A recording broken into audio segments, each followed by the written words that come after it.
Most golfers know that the USGA sponsors the U.S. Open. The USGA also sponsors 11 other national championships. The staff here at Golf House processes over 20,000 entries every year. We rely heavily on state and regional golf associations to conduct qualifying rounds. There will be nearly 700 qualifying rounds at over 400 different sites this year.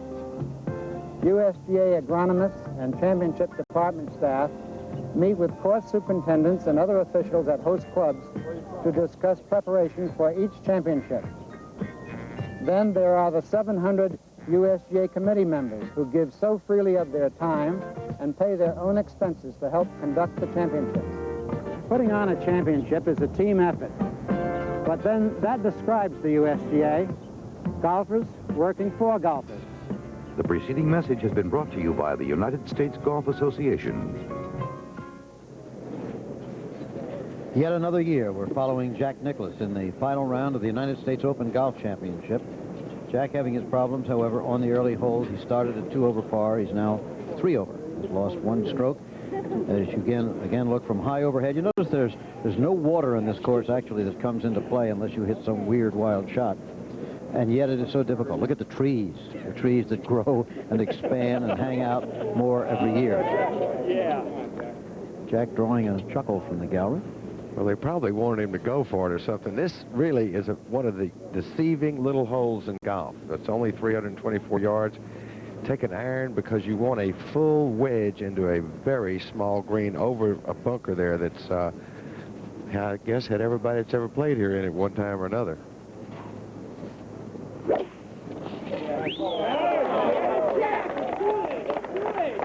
He didn't look so happy with it. Just staying in the rough. That is not where you want to be. Looked like he knew it as soon as he hit it. Craig Norman for a birdie on the 4th hole. That could move him to within a stroke of the lead again. Oh. The par 4 will keep him at 2 under par, 2 shots behind Zeller, 1 behind Irwin.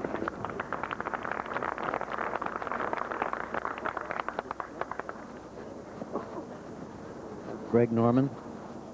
Now back to Jim Thorpe on tape this time. Remember, with his second shot, he's had bunker problems right along since the beginning, but what a touch. What a touch on that. Well, Peter indicated that might not be too difficult shot for a player of his caliber. He did, in fact, tap that in for a par. So Jim Thorpe hangs tough. He's still at even par. 4 shots out. Long way to go. Easy for them to say, sitting there on the terrace, isn't it? That's right. That missed a shot all day. Never will. Now, from the 4th hole, we're going to pan across now to somebody's backyard, it looks like to me. Is it not? No. Looking, having a little party, a few guests in for the final round of the Open. But the Winged Foot Club itself having many more guests. 20,000, that's where they cut off the sale of tickets. They could have had many, many more thousands, but traffic, for one thing, is a problem, and also they don't want it to be a mob scene out here. They just want to have people come out and have some chance at enjoying watching the golf. Now, Hale Irwin on the 4th fairway with his second shot, trailing by 1. Cat, how long a shot does he have, Rossi? About 185 yards, Dave, and I would think he'd go with a 4-iron, trying to get it up in the air and perhaps cut it, because it's the only way he can get it close. A little downwind. He's aimed it right at the middle of the green with a cut. That's a good shot. Real good shot.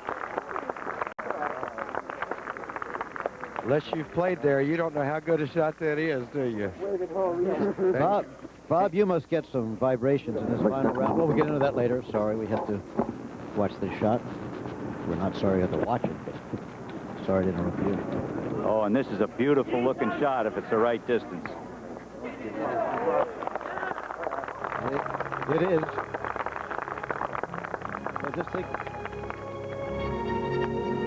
Fuzzy Zeller moving along. A little New York music because we're near the big town now.